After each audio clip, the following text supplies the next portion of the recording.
Vriende, ons teks vanoggend is Matteus 25, vers 14 tot 30. Matteus 25, vers 14 tot 30. Dis in die 83 vertaling van die Bybel. Verder gaan dit soos met 'n man wat op reis wou gaan. Hy het sy slawe bymekaar geroep en sy besittings aan hulle toevertrou. Vir een het hy 5 goue muntstukke gegee, vir 'n ander 2 en vir 'n derde een. Hy het aan elke een volgens sy bekwaamheid gegee en toe op reis gegaan. Die een wat 5 goue munte ontvang het dadelik daarmee gaan werk en 'n wins gemaak van nog 5. So ook die een wat 2 gekry het. Hy het 'n wins gemaak van nog 2. Maar die slaaf wat 1 gekry het 'n gat in die grond gaan grawe en sy eienaar se geld daarin weggesteek. Na 'n lang tyd het die eienaar van daardie slawe teruggekom en van hulle rekenskap gevra. Die een wat 5 goue muntstukke ontvang het, kom toe en bring die ander 5 saam en sê: "Meneer, 5 goue muntstukke het u aan my toevertrou. Hier is dit met 5 ander wat ek wins gemaak het." Toe sê sy eienaar vir hom: "Mooi so, jy is 'n goeie en getroue slaaf. Oor min was jy getrou, oor baie sal ek jou aanstel. Kom en deel in my vreugde." Toe kom die een met die 2 goue muntstukke en sê: "Meneer, 2 goue muntstukke het u aan my toevertrou. Hier is dit met 2 ander wat ek wins gemaak het." Sy eienaar sê toe vir hom: "Mooi so, jy is 'n goeie en getroue slaaf. Oor min was jy getrou, oor baie gaan ek jou aanstel. Kom en deel in my vreugde."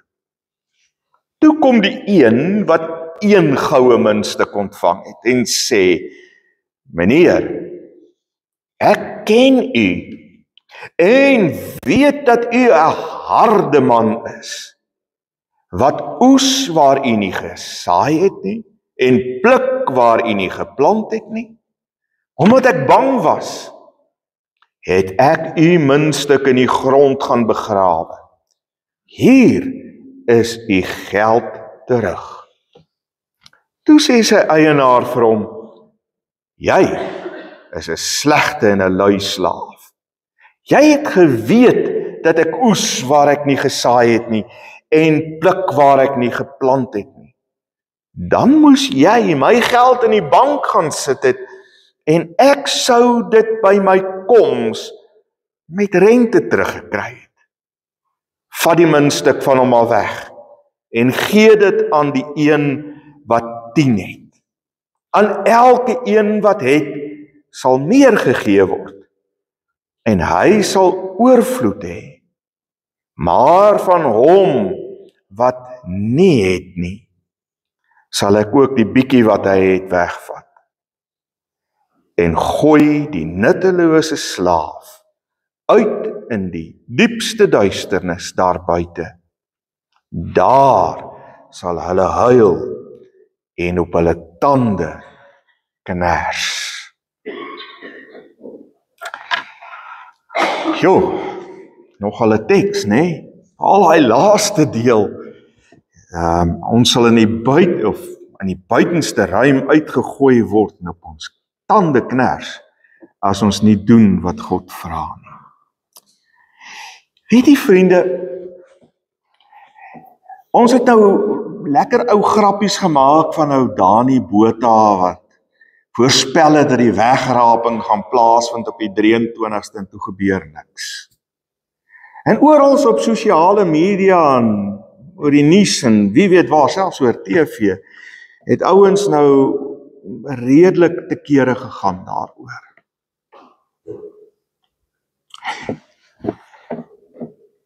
Maar dis eintlik hartseer, is dit nie? Dis eintlik ongelooflik hartseer. Want die een ding wat ek optel, is die ongelooflike angs wat dit by party mense veroorsaak het. Die hartseer waardeur baie gegaan het. Weet jy, daar was mense wat letterlik hulle goed verkoop het, weggegee het, hulle werke bedank het, hulle huise weggegee het, want hulle het geglo, Dani is reg. Dit het tot groot ontnugtering en geloofsvertwyfeling en stryd in baie mense se lewens gelei. Dalk ook in van ons eie lewens. Maar ek kon ook nie help om te dink, sê nou maar ou Dani was reg. Julle al daaraan gedink. Sê nou maar net hy was reg. En die wegraping het op die 23ste plaasgevind. Sou ek en jy, wat hier sit vanmôre, sou ons gereed wees? Sou ons reg wees? Dat die wederkoms kon plaasvind? Dat die Here Jesus ons kom haal? Sou ons gereed wees?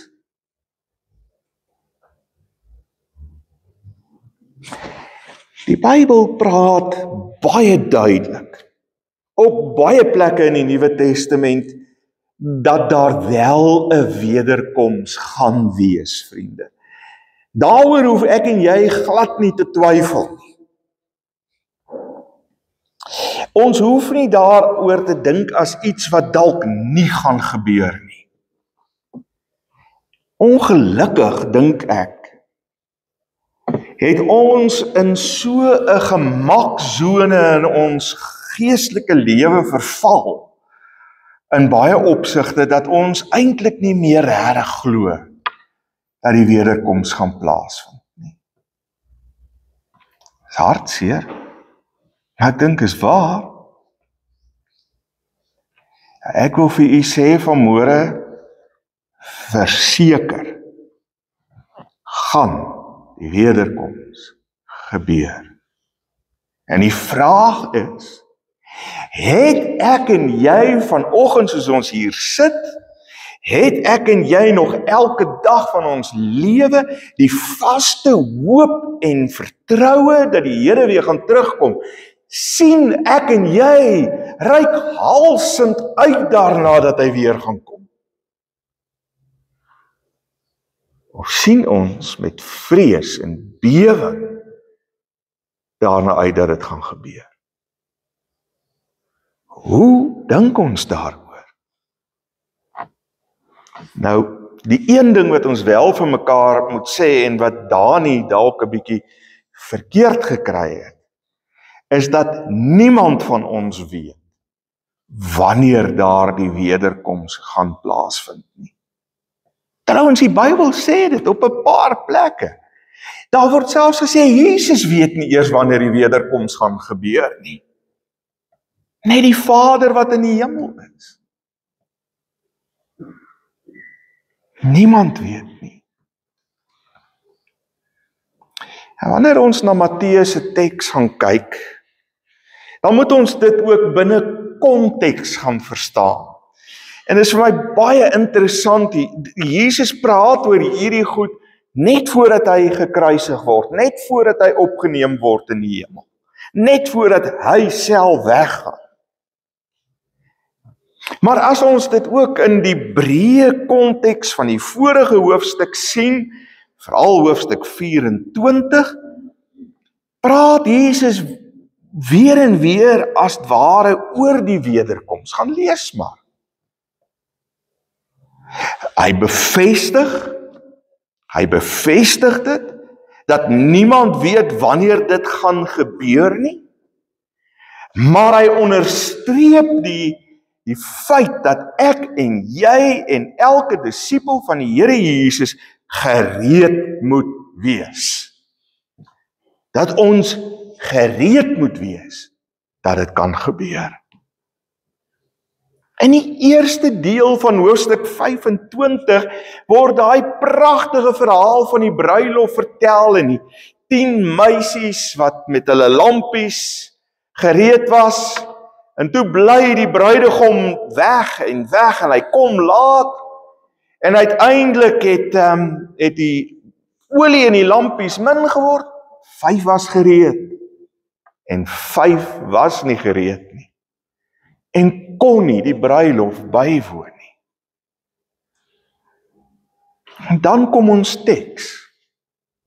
So dis in hierdie konteks wat ons ook hierdie gedeelte uit hoofstuk 25 moet lees. Die vorige tekste lê baie klem en ek moet vir u sê, dit is dwars deur die Matteus Evangelie 'n deurlopende tema dat ons moet waak en bid.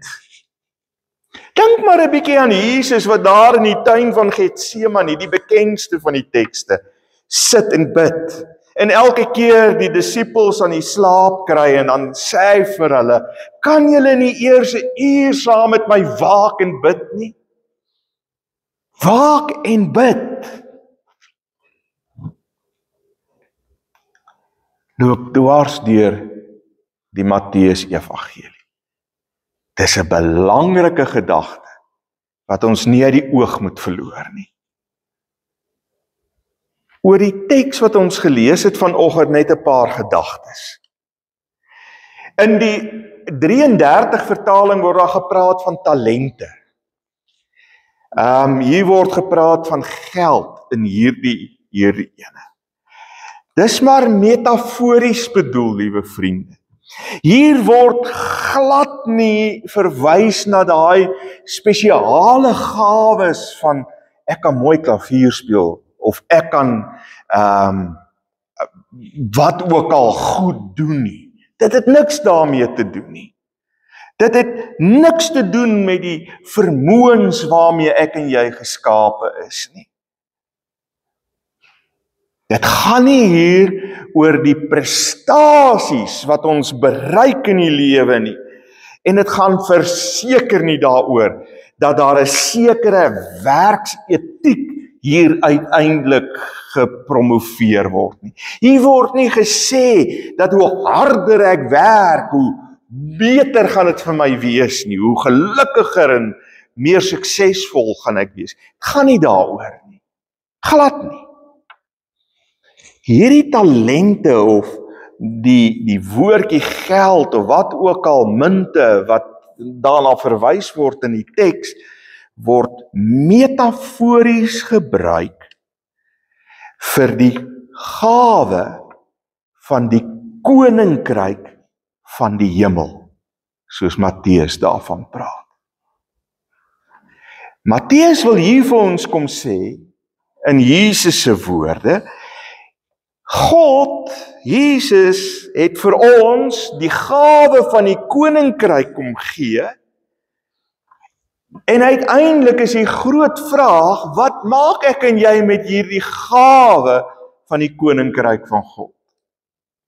Reeds in Matteus 4 word daar baie duidelik vir die disippels gesê, maar die koninkryk van God het naby gekom. En dan verwys Jesus na homself. Hy is die vergestalting van daardie koninkryk. So wanneer Matteus hier weer praat van die koninkryk van die hemele, dan praat hy aan die een kant van die regering van God, maar wat op 'n baie besonderse manier sigbaar geword het hier onder ons, Jesus. Wat maak ek en jy dus met Jesus, die Here van die koninkryk van die hemel wat naby gekom het? Wat doen ons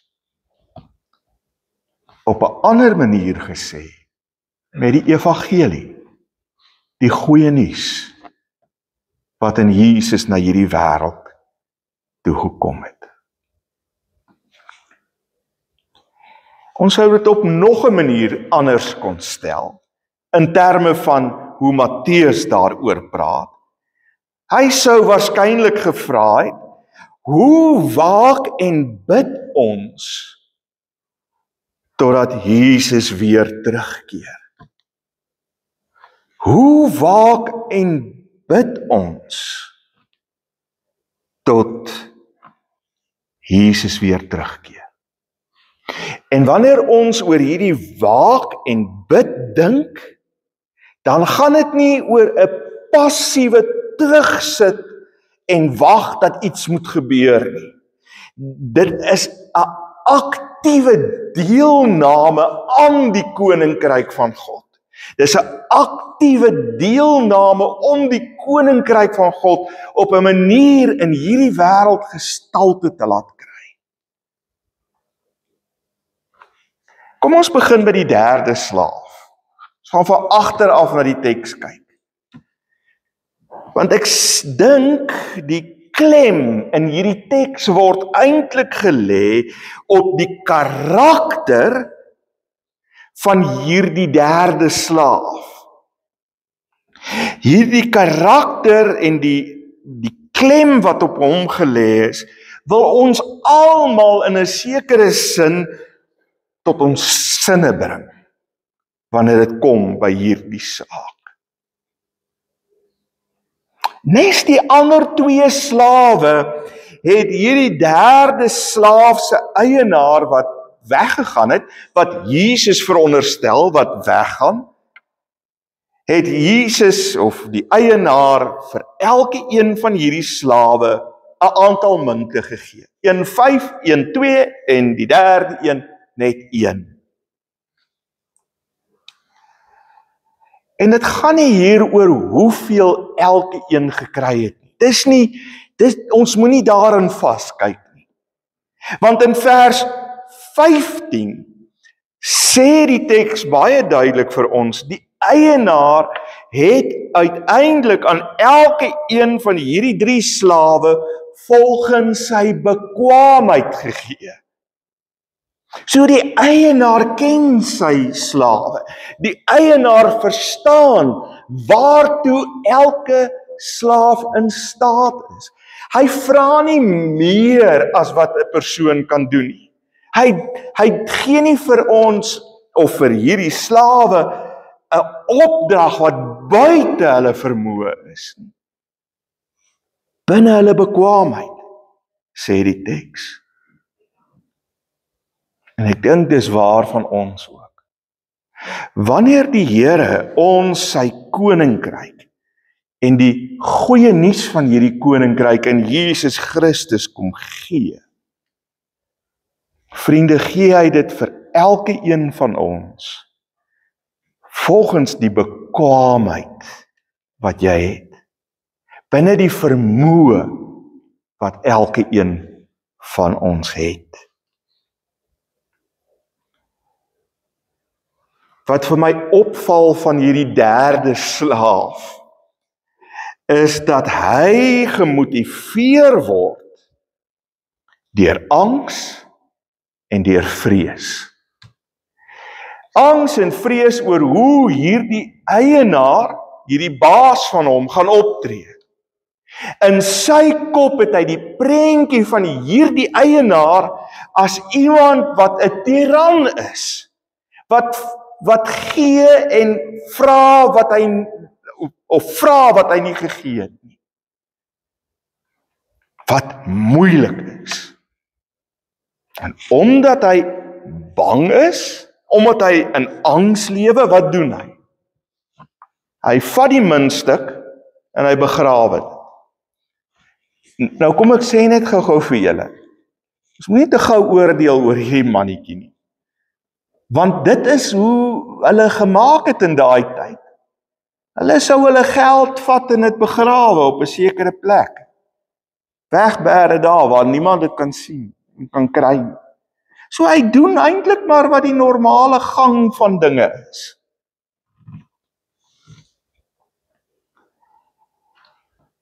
En as ek na hierdie slaaf se lewe kyk en hoe hy optree, moet ek ook na binne kyk en sê, soms is ons as gelowiges, ek ook, miskien selfs ons as 'n gemeente, ons as 'n kerk hier in Suid-Afrika, soos hierdie derde slaaf.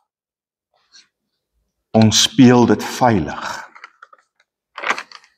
Ons wil nie, soos hulle in Engels sê, the boat rock nie.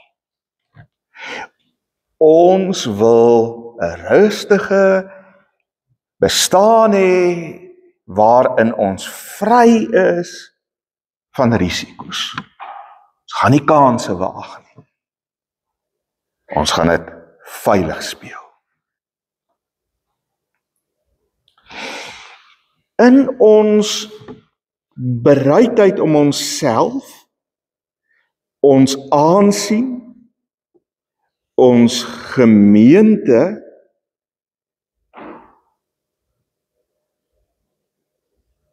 op die spel te plaas,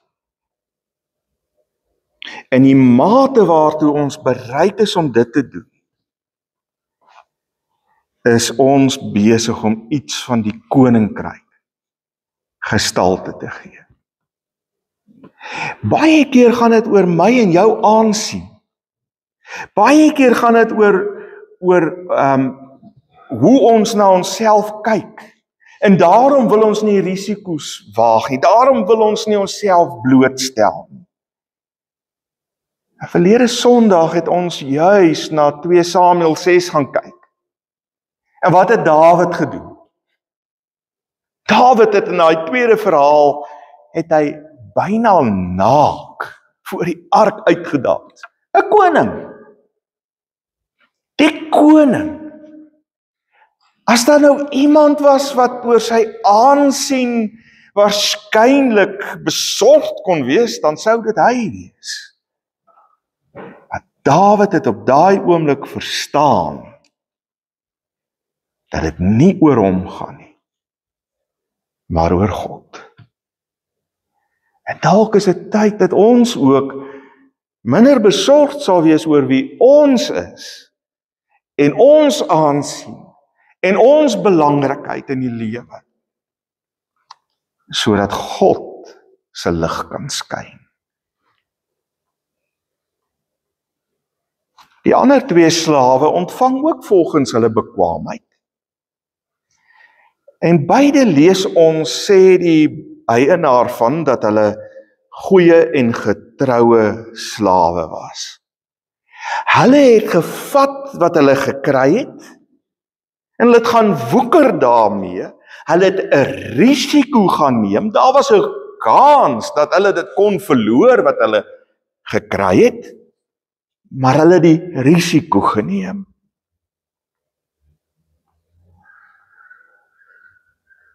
Sien vriende, die een ding wat vir my tref uit hierdie 2 eerste slawe se optrede, is dat die seun van die mens, Jesus, wil graag hê dat sy volgelinge uiteindelik vermenigvuldigers sal wees. Dat ons die gawe van die koninkryk sal neem, en dat ons dit sonder vrees, sonder inagneming van ons eie menswees en aansien en belangrikheid in die lewe, dit op risiko sal plaas. En die vaste vertroue en wete, dat hierdie koninkryk wat ek uitleef en die risiko's neem om dit gestalte te gee in hierdie wêreld, tot die vermenigvuldiging daarvan sal lei.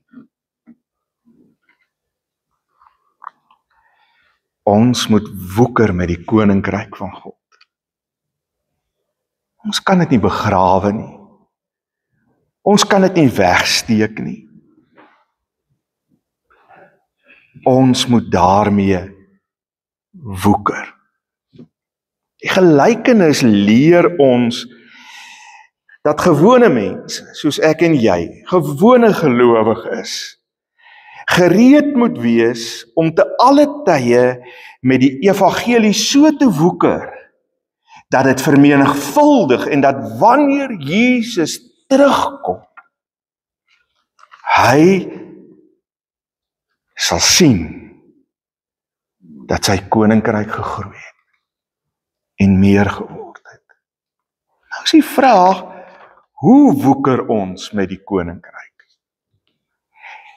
In die derde deel van Matteus 25, in die profetiese rede word daar gesê, hy wat die siekes besoek het, hy wat vir die ouens wat dors is, water gee het, kos gegee het, klere gegee het, die ouens in die tronke gaan besoek het.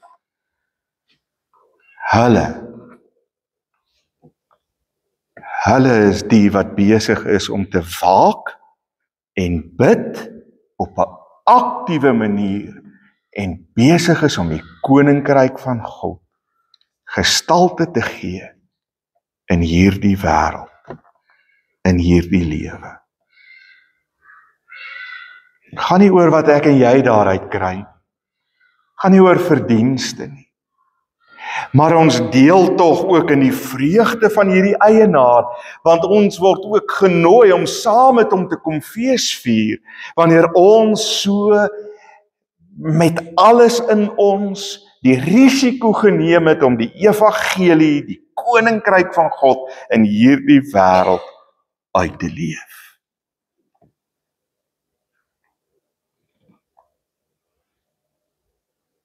Die respons op genade lê in die diensbaarheid wat ons aan ander toon. God gee vir ons genade, en uit hierdie genade waak en bid ons deur diensbaar na buite die koninkryk uit te leef. Ja, die derde slaaf het goeie verskonings gehad, sou ons kon sê, nee. Hy was bang. Hy het vrees gehad, hy het angs gehad. En so sou ons ook 'n klomp verskonings kon hê. Ek is nie die dominee nie, ek is nie 'n geestelike werker nie, ek dien nie op die kerkraad nie. Maar ons het almal die Here Jesus ontvang. Ons het almal die koninkryk ontvang. Hoe gaan ek en jy, soos die twee slawe, hierdie koninkryk uitleef in hierdie wêreld? Is ek en jy bereid om die risiko's te neem wat daarmee saamloop? Is ek en jy bereid om koestig die saad van die koninkryk te saai, sodat die koninkryk onstuitbaar kan groei en 'n groot oes kan oplewer? Is ons bereid om dit te doen?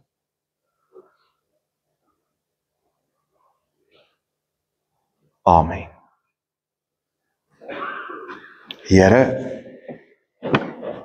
baie dankie vir hierdie woord van u weer vanmôre. Here, ons moet bely, baie keer is ons soos hierdie derde slaaf. Ons besige programme, ons vol lewens, al die dinge wat om ons aangaan, maak baie keer dat ons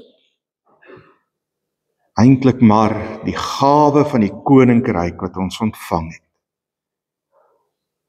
begrawe. Baie keer het dit te doen met hoe ons na u kyk as die Here. En ons is bang vir U en ons is met angs gevul want U vra wat U nie gegee het nie. En tog leer ons uit die ander twee slawe dat U 'n goeie en 'n God is wat met kompassie omgee vir mense. En dat U die beloon op 'n manier met die rykdom van die koninkryk, wanneer ons die risiko neem om die koninkryk uit te leef. Here, mag ons getrou wees hieraan. En mag ons gereed wees wanneer U weer kom. Wanneer dit ook al is. En mag U wanneer U terugkom, vind dat ons getrou was, deur aktief te waak en te bid, deur ons diensbaarheid. Ons bid dit in Jesus naam. Amen. Kom ons dien die Here met ons dankoffers. Ja.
Kom ons bid saam.